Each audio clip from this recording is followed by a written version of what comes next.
And we're up and running. Super. Well, hello, my darling, incredible, beautiful, powerful listeners, women who are new to business, who are exploring themselves and just looking for relatability, looking for that behind the scenes of what happens with the things that we're seeing on social media or in email marketing, but what's actually going on behind. And you know that this is the space and place to feel heard and to feel validated in where you are in your journey. So welcome to another episode of Powerful Inc. Startup Stories. Today I'm joined by Heather Doran, who has I've met her in the online space through a common mentor, Tracy Litt. You might have mentioned her once or 1,000 times throughout the space of being here. And so Heather, it's just been really awesome to watch her grow and expand who she is and how she's showing up to serve. And so she lives on like a rural property. I think you've moved, Heather, since I first met you. And she's just designing her dream life, which the next version includes alpacas, which is super fun, to be keeping some real farmish animals. But she actually comes from like an accounting and bookkeeping background, right? So we might think well, I think, and yes, is going to sound a bit judgmental, but it's meant with love. It might be a bit boring, but at the same time, bookkeeping is essential because what provides for us other than God or universe is money comes in and takes care and gives us choices, right? So I don't mean having like a gazillion dollars, but being a good steward of something that provides for you, something that empowers you. And so bookkeeping was a good start. Accounting was a good start for you, Heather, but you felt a desire, you felt a call to more. And so you opened your heart and started that. And what really drew me in and wanted me to have a conversation with you is getting into this next level of what you've learned through your bookkeeping business and further empowering business owners in managing themselves and their business in a unified and effective way rather than being a victim to their status quo or the environment that sort of misled them in believing certain things. So welcome to the show. Tell us what you do and who you serve and why you love it. And then let's just tear this all apart because we were having such a beautiful time in the preamble already. Yeah, well, thank you so much for inviting me. This was a surprise. When I first read your comment, I saw something about like strategy and I don't know, I scanned it and I was like, what is this? And so anyway, I'm really excited to be here and I really appreciate, being able to talk to all of your listeners. I mean, I essentially help people with the underlying things that are going on with their finances. That's really kind of where I love doing that. But kind of on the outside, what people see is I offer CFO services, which is, essentially that finance, bookkeeping, and then also the operations for owners and business owners and managers, leaders. So just that kind of all encompassing. But this has really led me down a deeper journey to ask the questions like, why? Why is, why do you feel so much anxiety around your money? Why is it so hard to open your bank account? Why all of these things? And so that's really led to this deeper level of healing that I get to help people Mhm. experience. Yeah, and restore a relationship with maybe like an estranged child, right? Like we're Yeah. Well, it's all inner. I mean, I do a lot of inner child work. Um, and I play with my own inner child a lot. Daily, a mm, lot. I do have different like stuffed animals or mm, I have conversations with myself. I mhm, do a lot. I will do like left-handed writing, mhm, to talk to my inner child, that type of thing, because mhm, really it's a lot of this work is really healing that inner child, and it's helping that inner child understand that, like, you're safe now, you're Mhm. okay now, and really bringing that level of understanding that you've always been there, and really you've always been there for yourself, even in those very um those moments where it just you felt very alone or you felt Yeah. overwhelmed or whatever it was. And, I have done a lot of work with the subconscious. And, really and truly, if you think about it, the subconscious is really like a 4-year-old child. Yeah, so And all let's the stories are coming from that, it's your original underpinning of software. the 4-year-old child. Yeah, so the operating system that you start with where your inner awareness connects to the outer environment and starts to make associations and conclusions about what you're experiencing based on what you know as a young human experiencing the world. Yeah, And exactly. and so And that's that really where we get our understanding of, pretty much everything, but especially money, mhm, which relates to all of these things. So, very young, if you really look back and how you developed your unworthiness story or unloved story, mhm, that's really going to unveil a lot of things. So, a lot of people have this deep feeling of being left, or that they're going to be, you're just going to abandon me type of a thing. And so that deep story is connected to feeling abandoned. And so basically everything that you try to accomplish throughout your life, or these new things that you try to do, that story comes in and it's like, no, no, no, you're gonna, that person's gonna abandon you. That new job, it's not gonna be reliable. There's gonna be this abandoned situation.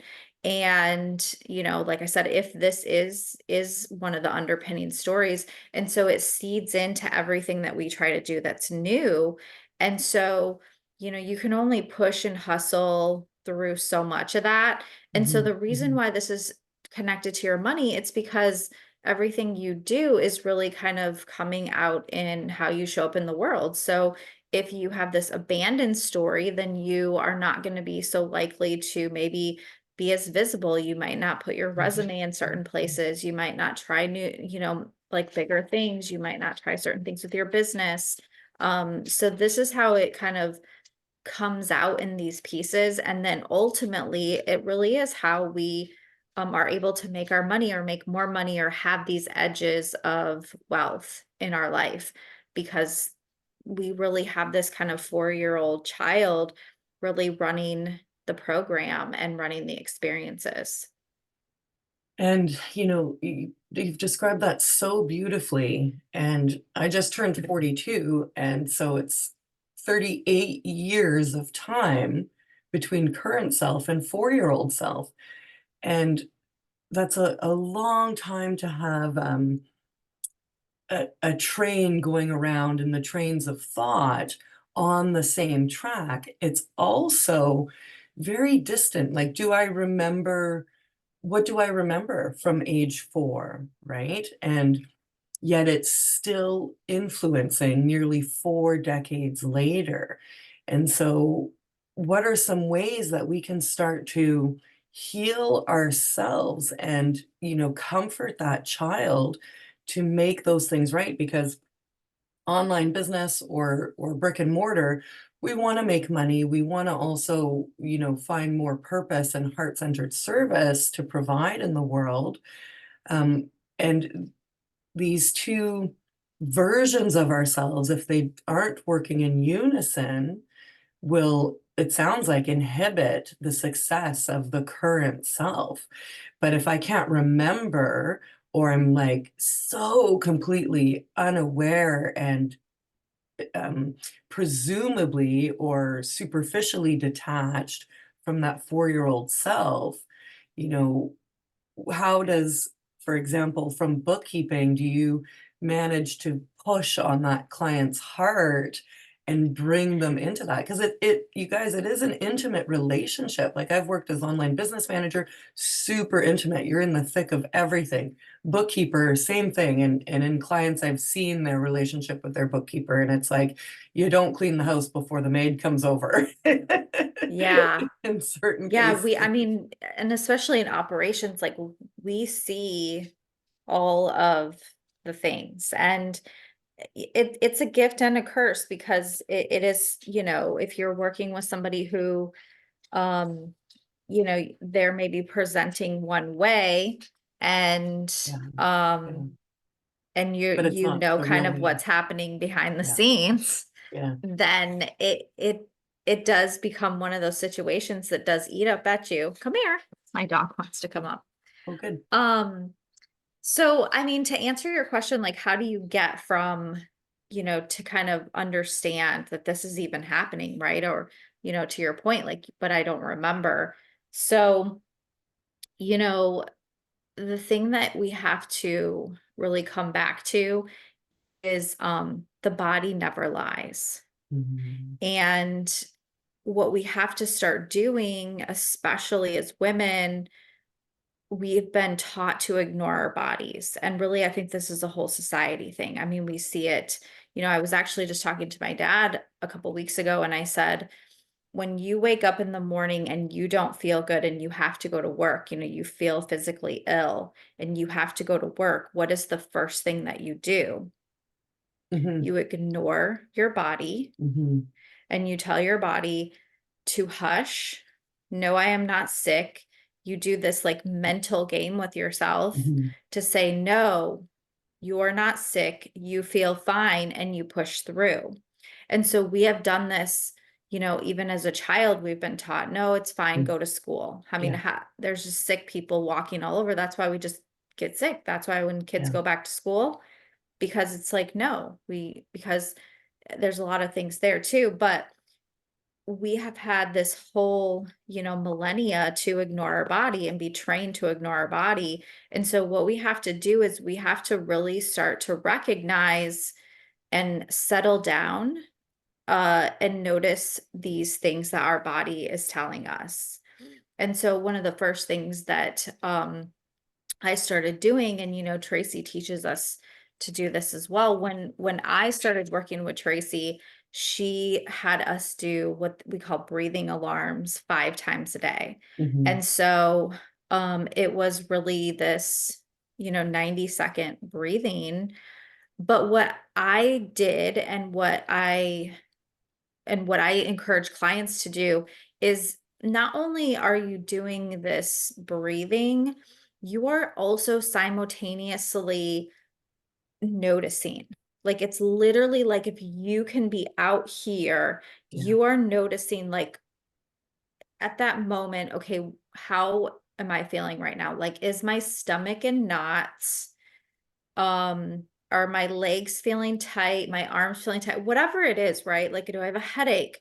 You want to really notice in that moment and then notice like what was happening right before that alarm went off or that time that you noticed, let's say your stomach is in knots.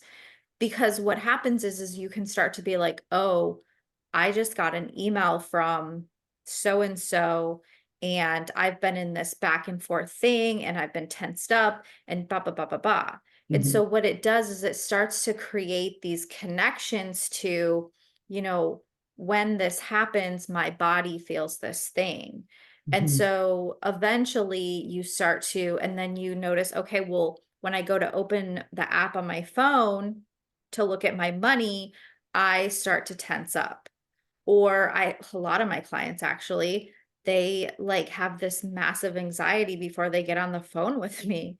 I didn't realize that was happening. They started telling me, they're like, I've been nervous for this for 2 days to meet with you. And I'm just like, Um, okay, well, that's great information. Tell me yeah, more. yeah. And so it's given me this opportunity to support on such a Mhm. deeper level. Mhm. So, when you are coming from the situation to like, I don't even remember what happened when I was 4 years old or this young version of me, that's where it's not necessarily important to know what happened. It's important that you're tuning into your Mhm. body because your body remembers and your body is sending that signal from whatever's happening in your body up to your brain. And Yeah. your brain, under the like subconscious, remembers, and it's having a remembering, and then it's triggering that to say, oh, remember when this happened, this, and this. And so you need to become fearful and aware and all the things, which sends the signal back down to the body.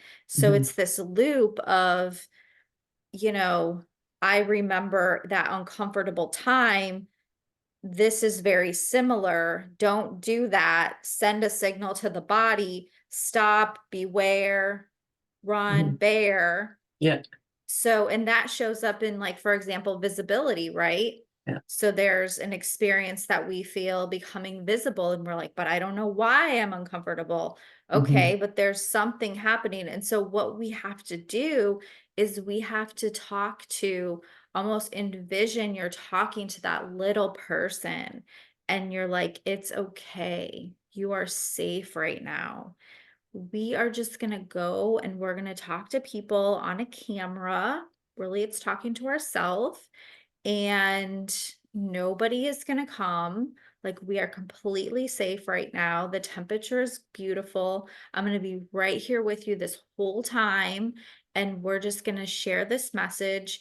And it's almost like it's that reparenting. It's like you're really Mhm. talking to your little child about, like, we are safe, we are okay. And so it's just a process of constantly reminding that little part of yourself that you're safe. Yeah.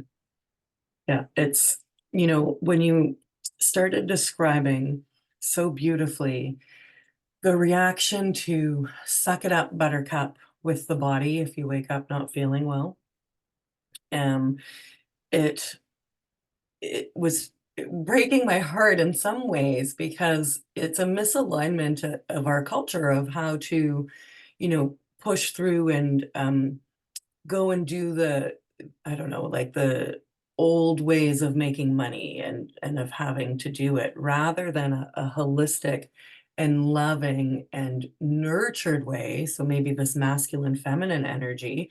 Whereas when we're babies and getting our initial software program, there's constant touch, there's constant response to any type of expression, there's constant care and adoration, really. Like, I mean, if anybody's hung out with a newborn, we go mental, right? We're just like, "Ah," with a tiny little human all the time. And very early, like my daughter's in kindergarten, and she's already having to live in this 9 to 5 schedule, right? Of getting up and going to school, even if she's tired, even if she's unwell, even if, because I have to get to work and so on. So Yeah. um, the natural flow of human evolution, more like the animal flow, right? And like the non-institutionalized systems is loving and soft and responsive. But in certain cultures, it has really evolved away from that and causes this breach that shows up in different ways. And what's great about how you articulated the way that the body remembers is that, yes, we don't have to necessarily go back to 4-year-old, but we can clue hunt at current age and stage to look for, indication of triggers and patterns in ourselves that give us information about where we might want to slow down and take a deeper look. And so that's not very hard and it doesn't require certifications or schooling or anything. It just requires slowing down and Which is giving a extremely uncomfortable. there. And that's That's the hook, where that's right? where the brain and the Mhm, body say, like, whoa, hold on, mhm, this doesn't feel good. I don't want to keep doing this. And this is this is where you have to remind yourself that, no, this is I am in charge of the brain. Like Mhm. I am choosing to sit with this discomfort because it, it's I don't necessarily think that it's like a pain. Like, yes, it is like it's an ache, but I guess I would say it's like an ache. It's a discomfort. And like I've really pushed myself to not like not take ibuprofen or not take certain like, things because I will it sometimes when it gets a certain thing, but I've really been working with my body to like, okay, what do you need right now? Do you need me to Mhm. get up and walk around? Do I need to Mhm. stretch? Do I need to Mhm. rub it? Do I, that type of thing? Because really, again, we have just become masters of Yeah. masking what is discomfortable Yeah. or uncomfortable. Mhm. And Mhm. that's part of our adaptive behavior because that's what we have needed to do to survive. Yeah. We've had to. And, in order for, mom and dad to get up and go to work, like we had to do certain things and we watched them mask in certain ways. And it created this cycle in our communities, in our economy, because that's just how we had to survive. And this is where I feel really passionate about like we need to wake up and we need to realize that we are safe and we can survive different ways, which is why, that was a big calling for me to move out into the country Mhm. and Mhm. to really figure out how I could own my schedule a little bit more. That was massively important to me because, I was also stuck in this cycle of, commuting to work when I felt sick or when all the things. And I raised my son the same way. And it's been one of those really painful situations, looking back and saying, like, this does not fulfill my life. And I think what's pushed me the most is when I see people like pass away, people, and especially people that, they're at retirement age or getting ready to retire, or they have shortly retired and they've, wanted to do all these things and then they pass away. And, Tracy tells us all the time, nobody's getting out alive. Mhm. And Mhm. so it's really creating that environment about how do I want to be living my days and slowly, incrementally trying to figure out how to move your way in that direction. And that's what I'm passionate about helping people do. And it is incredibly transformative because when we make that shift, it's like a new reality presents itself. And when you first peek through or, tap into a greater awareness, there's no going back.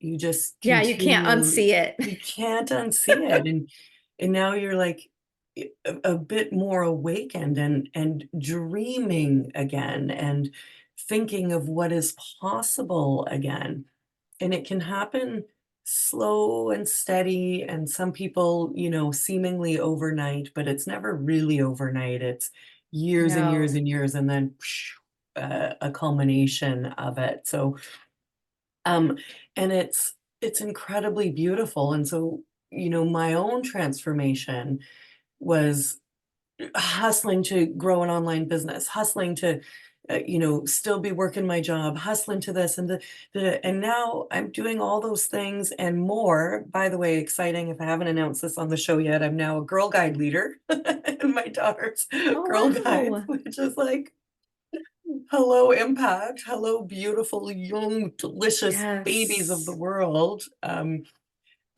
it'll Girl Guides as far as business systems is like unbelievable. It just blew my mind. But in all of these things, doing them and feeling so joyful and feeling so calm and not frazzled at all, which then makes me such a better mom to my darling little 5-year-old, to my budding teenager, to just really be present, and has changed my schedule too, where the evenings are pretty much wide open, which just feels like sunshine on the beach, which is, my favorite thing. So, um, and I'm just getting started, right? Like this is a year or so into the transformation and acclimatizing to it.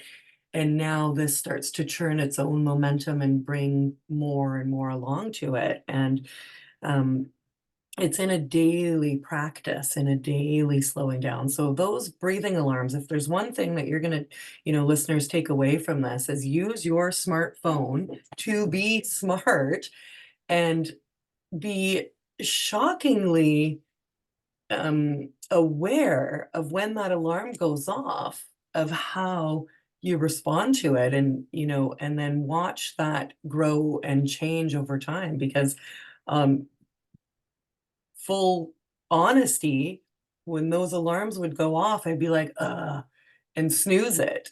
But then it's haunting me. It just keeps coming back, and now it's like, oh, yes, thank you. And everything just stops. And I work in an office, people can see me.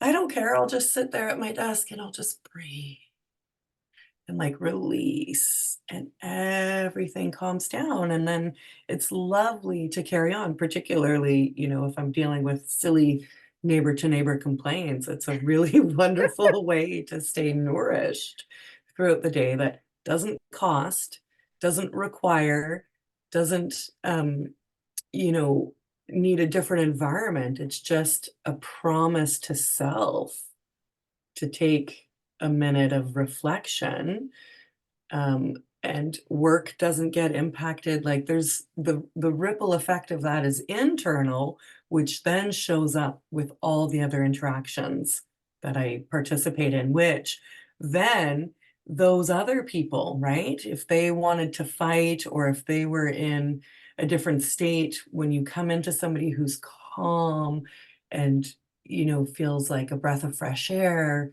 it pushes on them too, and follows them in through the rest of their day. So, it's a beautiful way to care for yourself, and a beautiful way to create a very easy uh, love dusting, if you will, in and among others that you interact with too.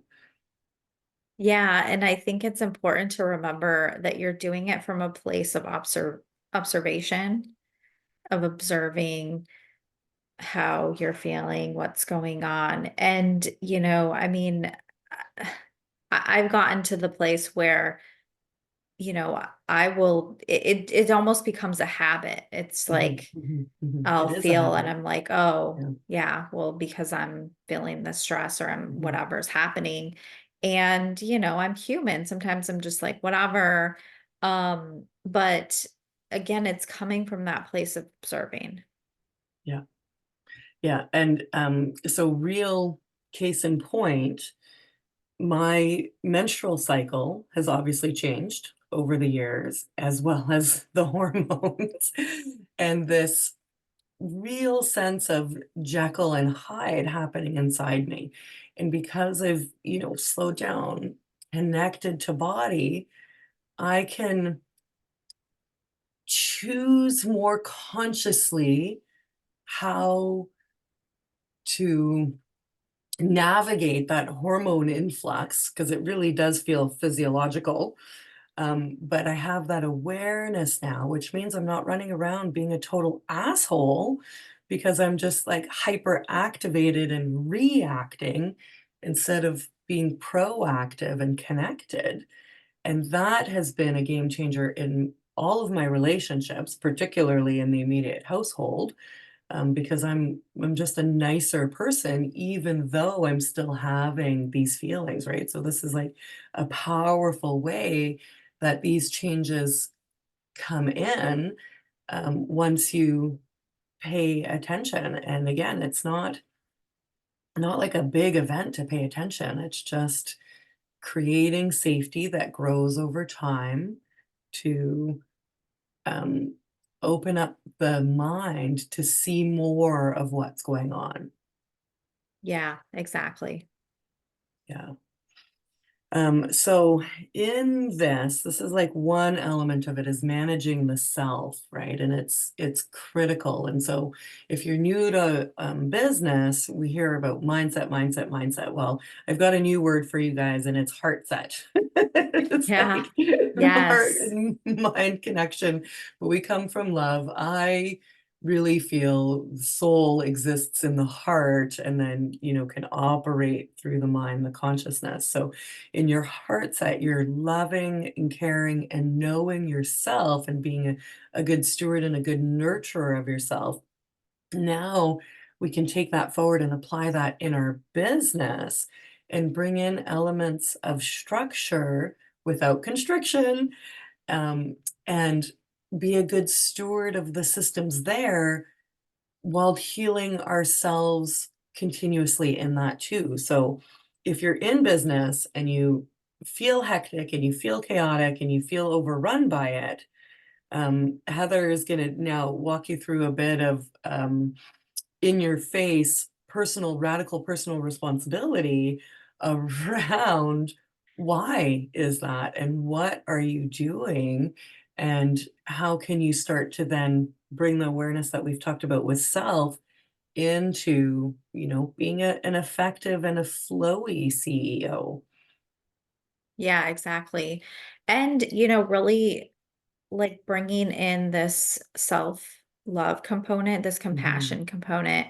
And I think that's where I come in a lot is, for example, when I get on the phone with people and they're like, I've been dreading this for 2 days or I've had anxiety for two Mm, days, mhm. it's bringing in that compassion instead of, I guess the traditional person is just like, well, get over it and move on type of a thing, which is what we're really used to. I mean, I've had a couple clients who, haven't filed taxes for a couple of years Yeah, and they're starting to get notices from the state or the IRS and and I tell them I'm like, okay, well, let's look at it. Let's do this instead of like, how dare you? What were you thinking? Like the you're shame responsible. element. Yeah. Mhm. And, really and truly, they've already shamed themselves enough. And so it's Mhm. really, and I think that's what happens in business as well, or whatever. It's that,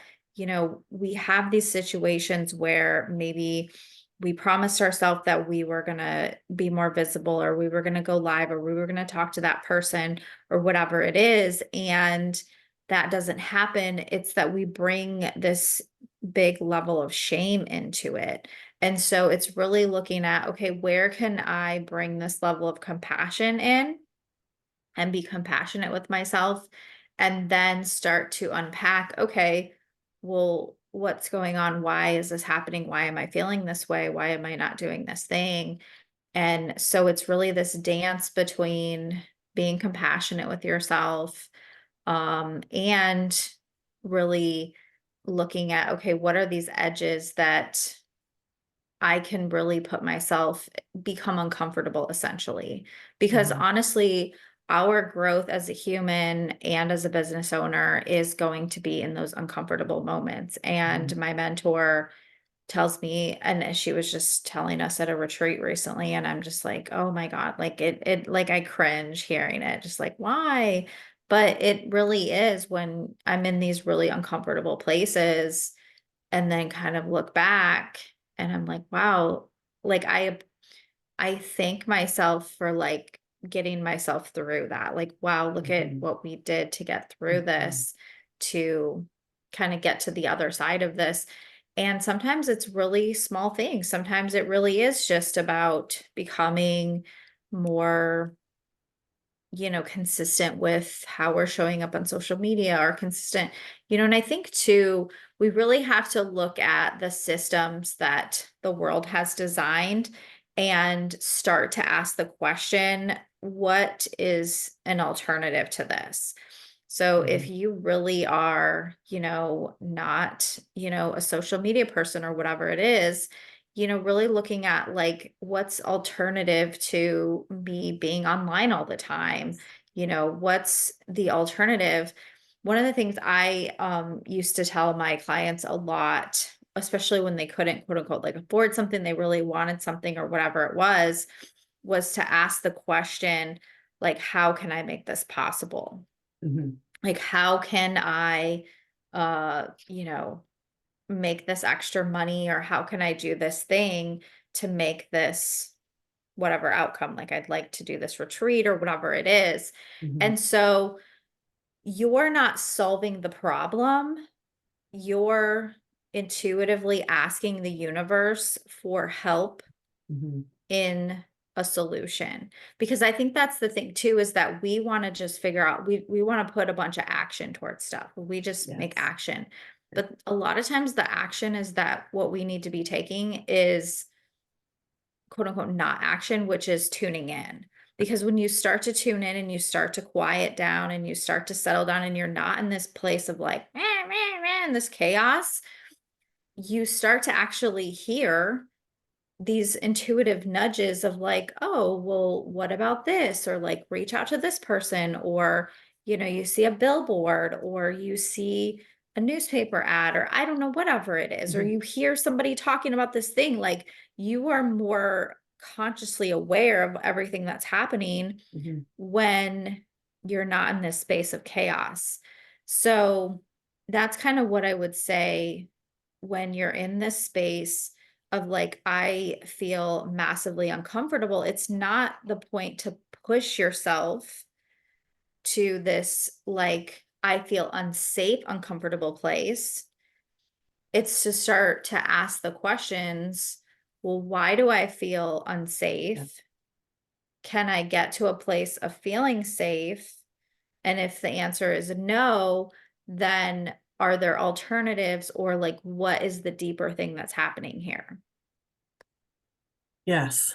How can I bring a new self-directed solution and change if I don't like what's happening, right? And Yeah. so if when you're running a business, it's easy for the business to start to run you over. There's your commercial jingle for the day. I'm full of them. So, um, if it's feeling that way, Heather, in the preamble, you had said to a certain degree, we attract our own chaos. And this is like, how then can we take responsibility for that and bring forward something else? And, you know, there's such simple things that we can do as we work on ourselves and expand our capacity and our experience of external circumstances, and having a few key systems in place will help create safety in that discomfort. So the example that's come up a lot here is the bookkeeping client who is having anxiety around meeting with, you know, the beautiful and delightful and loving Heather, who's not at all intimidating or like shaming or judging because of what they're feeling. So a simple thing that person could do is pour a big glass of wine and grab all their receipts and just list them in a spreadsheet, right? Date, description, amount. And then now you've done something uncomfortable, but you didn't die. No one got hurt. The house is still standing. You know, there was no electrical circuit misfire. And now you've gone through one of these iterations of like, oh, okay, I can do this. And then you get to experience the benefit, the result of that, of like, holy, this is cool. And, you know, these expenses may end up in this amount of tax return, which is like why I love doing taxes every year. It's like, what's my return going to be? Or, you know, how much did I spend? Oh my gosh, in the business last year. I don't want to know, but I have to know because it's a metric to follow. So there's there's ways that we can heal ourselves when we become better stewards of the systems we're using. And this is like this beautiful dynamic relationship between you, the business owner, and your business. And if you want your business to succeed, you have to be the future CEO now. And you have to, and I don't mean that from a pressure state, but I mean that from like a fitness conditioning state of running something that is going to support you and be easy for you to run as a solopreneur, as a busy-ish woman who's got different elements of life, who doesn't want to be at the computer 12 hours a day. And if you are at the computer 12 hours a day, why are you at the computer? Is that like, are you selling? Are you serving? Are you, creating? Or are you filling a void because you're scared to let go of that chaos because of what you might see below it? But if you stay in that pattern, it very well could weigh you down from seeing the no longer unseeable things. So you want to set yourself free and provide some basic foundations and in baby steps where it's as simple as emptying the shoebox of receipts and just itemizing them. And if you don't even want to use a computer, use a journal and then take pictures and send it to your bookkeeper or accountant because they can work with that. P.S. There's all kinds of apps that can translate that and make it digital. So like don't even sweat it, Yeah. right? So Exactly. And I think for, like what and that's kind of where it started for me was like, there's these apps, there's all these things, like why is it so difficult for people to do this? And that's where I really uncovered these like deeper layers of trauma essentially. mhm, mhm. And of, not being compassionate, just being really mean and bullyish to ourselves about like, oh my gosh, and it is a big fear about like how much should I spend um and that's where you know helping to heal those areas, but also helping to set up the systems throughout the year so that you don't get in this situation. And I think this is really in any layer of business, but really this applies to like our household and everything else in our life. 100%. Yeah. Yeah.